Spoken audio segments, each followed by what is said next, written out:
Hi friends, welcome to Yog stack. Actually చెప్పాను కదా, ఇంతకుముందే నేను మొన్న ఒక వీడియో చేశాను. ప్రపంచంలో ఏదో జరుగుతుంది అని చెప్పేసి. ఇరాన్, ఇజ్రాయెల్ వీళ్ళిద్దరు కొట్టుకోవడం వెనకాల ఆబ్వియస్లీ అమెరికా ఉందనేది whole world knows it. Iran వాళ్ళు కూడా అదే అంటున్నారు. అయితే ఇప్పుడు ఇక్కడ ఒక మెయిన్ ఇంపార్టెంట్ ఏంటంటే, ఇరాన్ వాళ్ళు ఒక మైండ్ గేమ్ ప్లే చేస్తున్నారు. ఎలాగా అంటే, నేను మొన్న వీడియోలో చెప్పాను కదా, స్ట్రైట్ ఆఫ్ హార్మూజ్ అని ఒక ఇంపార్టెంట్ ప్లేస్. అది గనక ఆ పోర్టుని గనక వీళ్ళు బంద్ చేస్తే ప్రపంచానికి చాలా నష్టం, భారీ నష్టం. ఎస్పెషల్లీ ఇండియా కూడా దాంట్లో చాలా ఎఫెక్ట్ అవుతుంది. ఎందుకంటే ఆయిల్ రేట్స్ పెరిగిపోతాయి. మనము బేసిక్గా ఏంటంటే, అది జస్ట్ మళ్ళొకసారి చిన్న క్విక్ రీక్యాప్. ప్రపంచానికి ఈ ఆయిల్ సప్లై చేయాలి అంటే మన స్ట్రైట్ ఆఫ్ హార్మూజ్ నుంచే వెళ్ళాలన్నమాట. అది ఒక దారి, మెయిన్ బ్రిడ్జ్. అంటే వేరే కంట్రీస్ కూడా ఉన్నాయి ఆయిల్ సప్లై చేసేవి. బట్ ఎక్కువగా ఖతార్ నుంచి కానీ, గల్ఫ్ ఆఫ్ ఒమాన్ నుంచి కానీ, ఇవన్నీ ఏంటంటే ఆ పర్టిక్యులర్ రూట్ ద్వారానే వెళ్ళాలన్నమాట. అదేంటంటే ఒక టైప్ ఆఫ్ నావీ గార్డ్స్ తోటి చాలా సెక్యూర్ చేయబడి ఉంటుంది. దగ్గర 2 లక్షల మంది ఇరానియన్ నావీ సెక్యూరిటీ గార్డ్స్ దాన్ని కంట్రోల్ చేస్తారు. వాళ్ళ దగ్గర లేటెస్ట్ అధునాతనమైనటువంటి వెపన్స్, దేన్నైనా పేల్చేయగల, ట్యాంకర్స్ని పేల్చేయగల సత్తా ఉన్న రకరకాల బాంబర్స్ అన్నీ ఉంటాయి అన్నమాట. ఎందుకంటే కొన్ని కోట్ల, లక్షల, బిలియన్ డాలర్ల బిజినెస్ జరుగుతూ ఉంటుంది అక్కడ. సో దాన్ని మీద గనక ఒకవేళ ఎవరైనా టార్గెట్ చేసి, మొన్న ఏదో రీసెంట్గా 2 మన నౌకలు తగలబడ్డాయి అని చెప్పేసి అన్నారు. మరి ఇది ఇజ్రాయెల్ వాళ్ళు పేల్చారా లేకపోతే ఇంకెవరు పేల్చారు ఏంటనేది తెలియదు.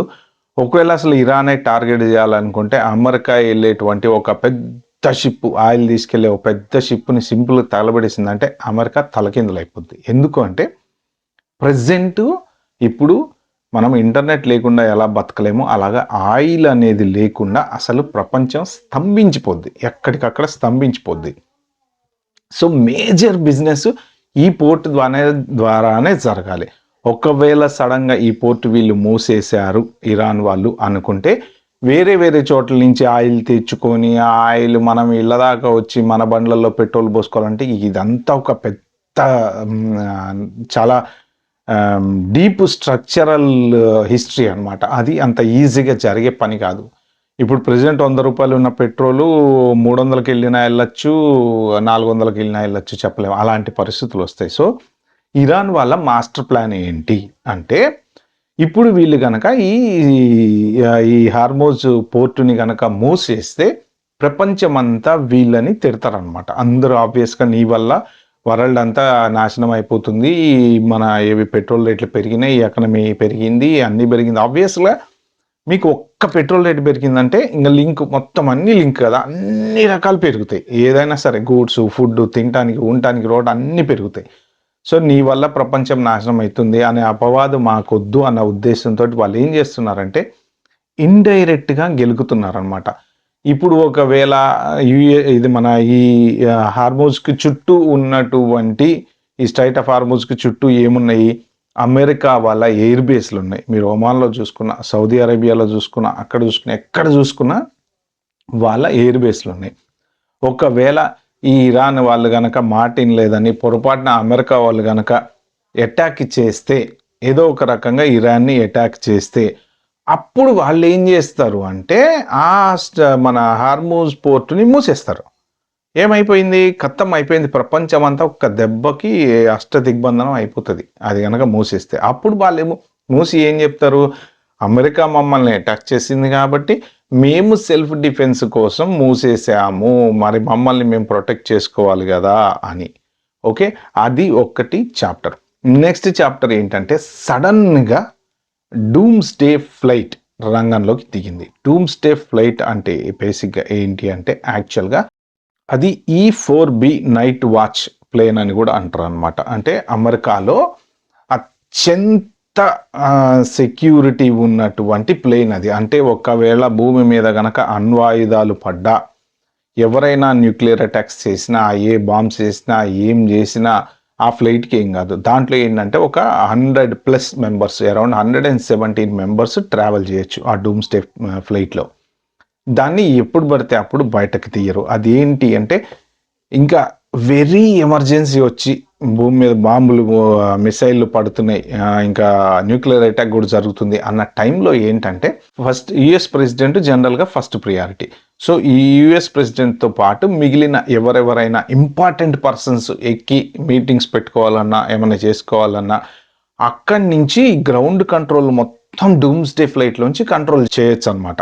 పెంటాగాన్‌లో ఉన్న ఆర్మీని గానీ, వాళ్ళకి సందేశాలు ఇవ్వాలన్నా, వాళ్ళు ఇక్కడ యుద్ధం చేయి, అక్కడ యుద్ధం చేయి, ఇక్కడ బాంబులేయి, అక్కడ బాంబులేయి అని చెప్పాలన్నా, ఎటువంటి కమ్యూనికేషన్ చేయాలన్నా, ఆ ఫ్లైట్‌లో ఉండేటువంటి వాళ్ళకి ఏ ప్రాబ్లము రాకుండా గాల్లో తిరుగుతూ ప్రెసిడెంట్‌ని రక్షిస్తూ ఈ భూమి మీద ఉండే వాళ్ళతోటి యుద్ధం చేయించగల కెపాసిటీ ఉన్నటువంటి ఫ్లైట్ అది డూమ్స్‌డే ఫ్లైట్ అంటారు. అది ఎప్పుడు వాడతారు అంటే ఇక ఎమర్జెన్సీ సిచ్యువేషన్‌లో ఇంకా తప్పదు, కంట్రీ నాశనం అయిపోతుంది. ఈ ఇంపార్టెంట్ ఈ 100 మంది బతికితే అట్‌లీస్ట్ అంతా సెట్ అయిన తర్వాత మళ్ళీ మిగిలిన వాళ్ళని ఎలా బిజినెస్ చేయాలి ఏంటి మళ్ళా రొటీన్ అంటే ఇప్పుడు హిరోషిమా, నాగసాకి జరిగిన తర్వాత జపాను దగ్గర దగ్గర చాలా సంవత్సరాలు పట్టింది దాంట్లోంచి కోలుకొని. ఎందుకంటే ఆ అణుశక్తి పవర్ ఏదైతే ఉంటదో అది ఒక 5,000 కిలోమీటర్ల వరకు దగ్గర దగ్గర పనిచేస్తది.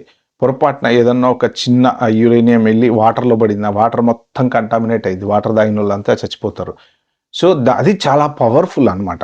అందుకని ఏంటంటే మళ్ళీ ఇగ ఒకవేళ ఏదైనా జరిగినా ఈ ఫ్లైట్‌లో ఉండే వాళ్ళంతా బతికి బట్టబడతారు కాబట్టి మళ్ళీ వాళ్ళు భూమి మీదకొచ్చి రెగ్యులర్ లైఫ్ స్టైల్ స్టార్ట్ చేయడానికి కొంత టైం పడతది కాబట్టి దీన్ని సెక్యూరిటీ కోసం ఇక highest top end secured flight air force 1 కన్నా టాప్ అనమాట. ఇది ఎయిర్ ఫోర్స్ 1 ప్రెసిడెంట్ ఫ్లైట్ ఎంత టాపో అంతకన్నా top.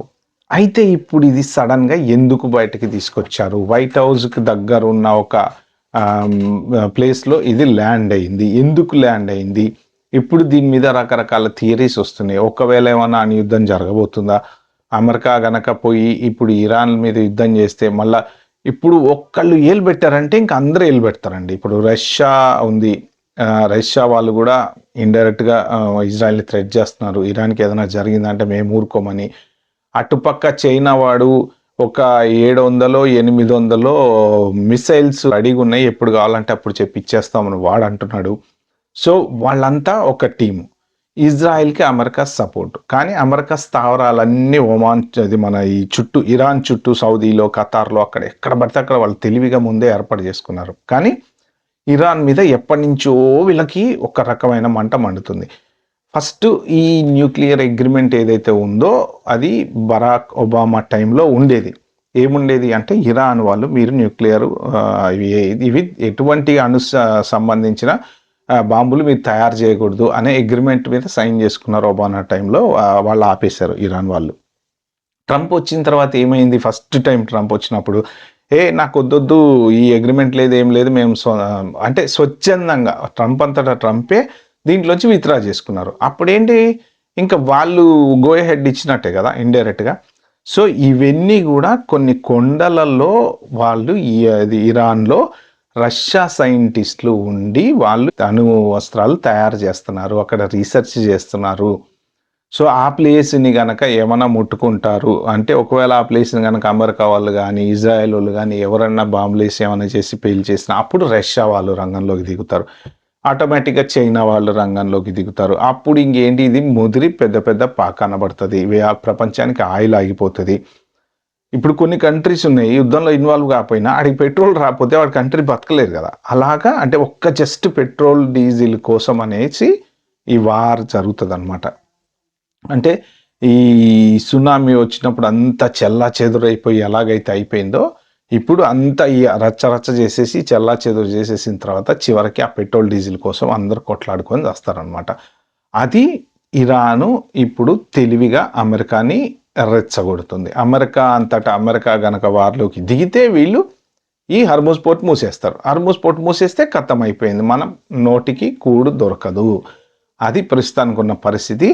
So just want to share, ఎందుకంటే ఇప్పుడు ఈ డూమ్స్ డే ఫ్లైట్ కూడా వచ్చింది. ఇది జనరల్గా రాదు, కొంత ప్రపంచంలో ఏదో జరుగుతుంది.